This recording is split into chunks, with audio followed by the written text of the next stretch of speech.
not news, to be honest. It's just Microsoft. The problem I have, though, is when Microsoft get their grubby hands on an exclusive title or a studio, they seem to kill that studio off badly. Because look what they did with Rare when they bought them from Nintendo for around about $175 million.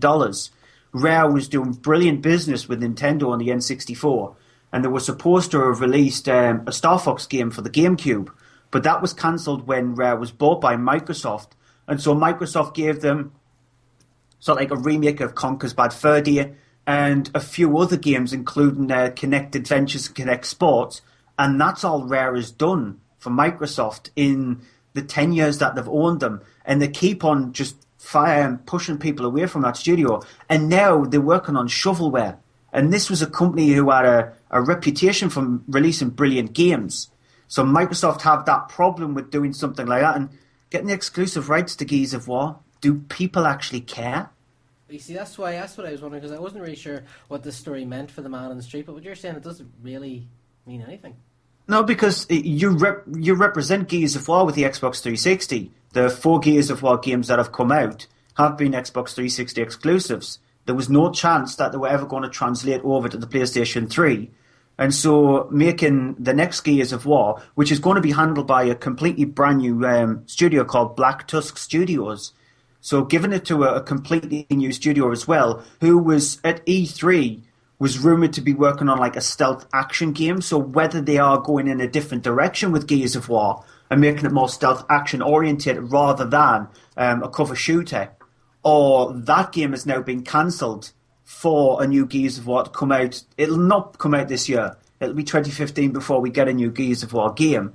But it's going to be a new studio as well, and sort of like that hasn't worked well for Microsoft, because look what that happened with Halo when Bungie stopped making Halo games and they gave it to 343 Studios. Halo Reach and ODST weren't good games at all.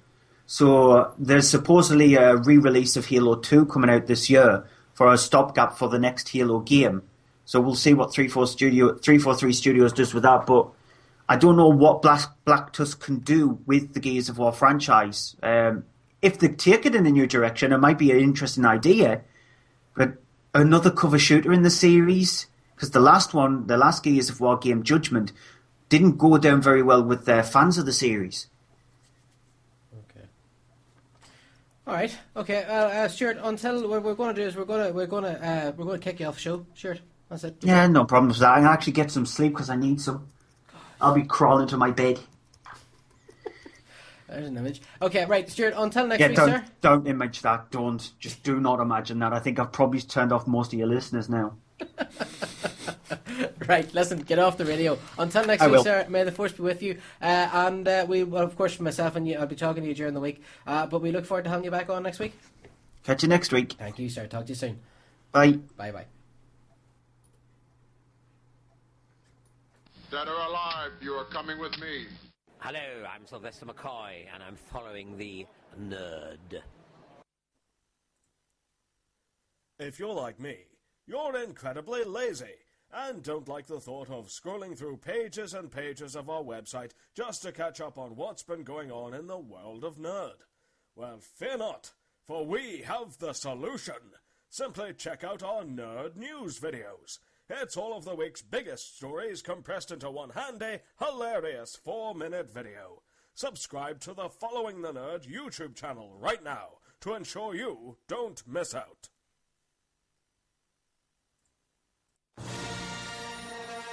Kia ora. I'm Tim Wood Morrison, I play Django Fett, and I'm following the nerd.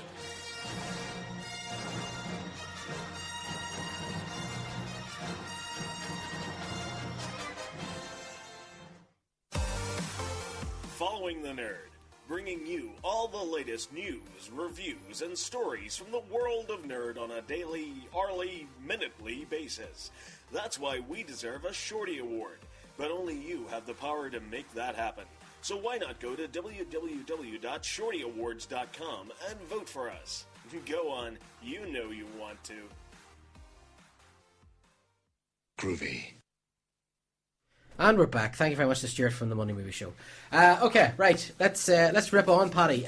We've talked a lot about Marvel, as we always tend to do in this show. I did at one point consider renaming it the Marvel Movie update show, because it just seems to be all we talk about. But DC are clawing their way back. We've already talked a little bit about Batman versus Superman, but big news came out during the week. Of course, there's still a lot of speculation about what way this movie's going to go, because, as you said, we know that with the cast of Ben Affleck, they're going with a slightly older take on Batman. The idea that it's going to be called Batman versus Superman means that there will be some kind of confrontation between the two characters. Personally, I think the idea works that Batman won't like Superman, at least at the start. He won't like the idea. And I think they set that up. I've talked in the show about this as well. I think they set that up nicely with Man of Steel, where I think Batman's going to basically go out to get him after he practically destroyed Metropolis. I think he'll see him as a bad guy. Yeah, I can see that, but I think the worry of this film is that by calling it Batman versus Superman, that it makes it immediately predictable. Yeah. That the first act is going to be Batman and Superman meeting, taking a dislike to each other, Batman somehow getting his hands on kryptonite, or else it'll be Batman versus the CPR team in a race to save himself, because it's the only way it can go. I'd say 2/3 of the way through the film, Batman's going to realise that his buddy Lex Luthor is the real villain, or something like that, and he's going to have a kind of a moment where he has an about turn and realises Superman is a good guy after all, and then they're going to team up and have some sort of heroic showdown against the villain or villains. So it's I'd really like to see them sort of maybe think outside the box with this, because that's the problem with the Batman and Superman comics, is that you can only really tell one story with them. Yeah. Or that has been told so far. So, I don't know how they're going to make this film work. See, what you just said is exactly what I think is going to happen. I think Luthor and Batman Bruce Wayne are going to team up to basically stop Superman, to create some sort of technology to stop Superman. Halfway through the movie, Bruce Wayne / Batman's going to realise that Luthor's playing him, and that the two of them aren't going to end up, and Luthor will have some giant Kryptonian robot suit or something. Yeah, no, it's I don't know. I'm still, part of me thinks this film's a knee-jerk reaction to the Avengers to try and give the DC universe a shot in the arm. Yeah, no, that it maybe didn't necessarily need, because like Nolan's Batman trilogy was hugely successful. Man of Steel was successful, maybe not on the same level, but it was still a big success. So I don't know if they need to maybe hit the panic button. So they're not as desperate as I think they are. Yeah. Well, actually, I think this story kind of supports what we're saying here. Apparently, Marvelous Dave's Hot Weekly column has some news on the bat suits from the Batman and Superman movie, which kind of sound pretty cool. He writes that Batman will actually wear 2 bat suits in the film, but whereas the grey and blue has already been designed and Affleck has worn it, the second bat suit is more armoured, like the one that we've seen in The Dark Knight Returns and the Kingdom Come comics.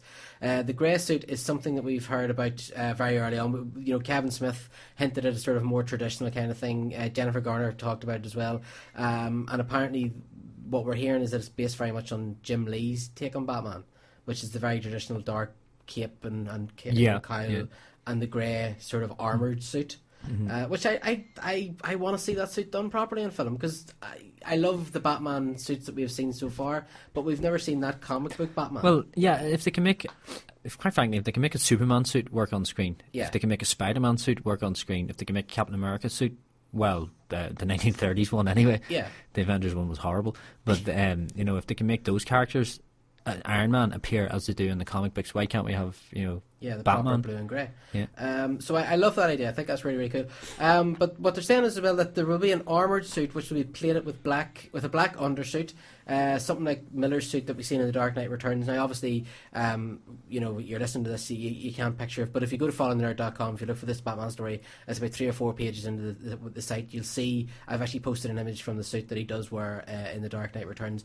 Anybody that remembers that, I'm sure you remember that scene. It was one of my all-time favourite Batman versus Superman scenes of ever, where he basically uses the power of all of Gotham to power the suit to fight Superman, and it is basically a Batman suit of armor. Of course, because he wore one in the Batman vs Predator books, he wore one in Kingdom Come as well. It doesn't say why he has one in this movie, but this to me sort of points that he will at some point stand off against Superman. Yeah, again, it's entirely predictable how that's going to go, so it doesn't interest me in the slightest. What about if he used it maybe to fight Lex Luthor? Again, I don't know. I don't know if this is. I'm really not sold on this film at all. I would much prefer that they went down the road of making a Justice League film. Okay, but this is this not stepping up to a Justice League movie? Probably, yeah. But that's one thing I liked about the Avengers is that they got all that out of the way very quickly. Yeah. Where Captain America actually came down and said, like, "Are we finished here now?" Between when Iron Man and Thor were going at it. Yeah, a brilliant scene actually. Yeah, but it was so well handled. Joss Whedon, but I don't really want to see an entire film of Batman and Superman doing that. Yeah. I sort of know what you mean, but I'll be honest with you, I don't see any other way that you can do it, because you have to introduce these two characters. This is kind of their origin story. Superman has his origin story, Batman has his origin. Every story has Superman and Batman have an origin story, and this is kind of it. Because you see, Batman in a high-powered suit fighting Superman, or Batman with a kryptonite, some sort of laser gun or something that he's, seems to me it's going to end up being like the last hour of the Man of Steel, which I thought was the weakest part of the film. Okay, yeah. I know what you mean. But then, would it though? I mean, because as much as I love Batman and want to see Superman getting beat up by him, it's not going to happen. They're not going to realistically be able to do that. No, I know. Again, it's probably reserved judgment. I would have preferred to have seen maybe standalone Batman, standalone Superman films where maybe they had cameos in each other's film, but this to me seems like it's going to be really, they're almost like sort of hedging their bets that, they're going to get a lot of slack for rebooting Batman, after how, ridiculously popular the Christian Bale films were. Yeah. And they don't want to go all out and say, they've had a look at the stick that the Spider-Man film, the reboot, got. And so I think they've probably thought, we'll get him in through the back door in a Superman film, and then I don't know, it doesn't excite me that much. Right. Do you think that could be another reason that it's been put back almost a year? Yeah, I'm another bit of breathing space. Yeah, I'm convinced, because it seemed to me like it did have everything about it was knee jerk. Yeah, because even I have a lot of issues with especially The Dark Knight Rises, but even I'm kind of thinking I don't know if I want another Batman just yet. But that's, I think a lot of people were thinking, like, it was like Dark Knight Rises had a lot of problems. It was a good, entertaining film, but it maybe wasn't the definitive Batman. Yeah, and I don't know if really it'd be interesting though, because you could maybe, I don't know if you could turn back if it's going to be the old school Batman that we were promised. That Batman's going to be like a grizzled, semi-retired. Are they going to sort of play it that it's still the Batman from the Christian Bale universe? I don't think so. No, I don't think that's. No, I think that's definitely not going to happen. Although there's a lot of talk that we're going to see like Nightwing and Robin and that kind of idea in it as well. Yeah, that would be interesting. But surely that will take up an entire film of its own. Yeah, all that Batman continuity. And see, I read something recently with one of the I can't remember who it was, but one of the head guys at Warner Bros. Who said that, make no mistake, this is Man of Steel 2. Yes, Batman's just going to feature a lot in it. Yeah. But it is definitely a sequel to Man of Steel. So I mean, that could be sort of what you're saying as well, that it is the sequel. It's not just going to be Batman versus Superman, because even that name, I think they've sort of said that that's not necessarily going to be the name of the movie. Yeah, there's a lot of people have saying that it's going to be more based on Kingdom Come. Yeah, sort of World's Finest or something. Yeah, well, World's Finest is the name, but of the comic, or it was anyway, for a long time, of when Batman and Superman teamed up. But that was basically just the Justice League with the same Justice League style stories, only with Batman and Superman instead of the rest of them. Aye. But no, again, it's one of those ones. I can't get my head around it, to be honest. How it's going to be anything other than exactly what I expect it to be, which doesn't. When that happens, it doesn't really fill you with excitement. Yeah. Okay, we talked earlier on about Agents of S.H.I.E.L.D. and how while Marvel are kind of doing everything right on the big screen, they're faltering considerably on the small screen. DC, on the other hand, well, I suppose Man of Steel, we talked about Man of Steel. I loved Man of Steel. You liked it, so I mean, we're not going to say it was a disappointment. But one thing that they're doing really well is Arrow. Yeah, Arrow's great. Arrow is actually the Batman TV series. It's so good. Do you follow the guy that plays Arrow, Stephen Amell, I think you call him? Do you follow him on Facebook and Twitter? I don't, but I've read quotes on other sites about he's sort of linking Arrow to the Justice League film. Well, he is. Well, I think he was just kind of maybe hoping aloud. Yeah, I think he was misquoted, but he's a very, very funny guy. His Twitter feed and his Facebook feed are very, very funny. But big character, of course. Are you up to date with Arrow? Yes. Okay. Ra's al Ghul, who has been talked about quite a lot over the last couple of episodes. We are going to see his daughter, not Talia.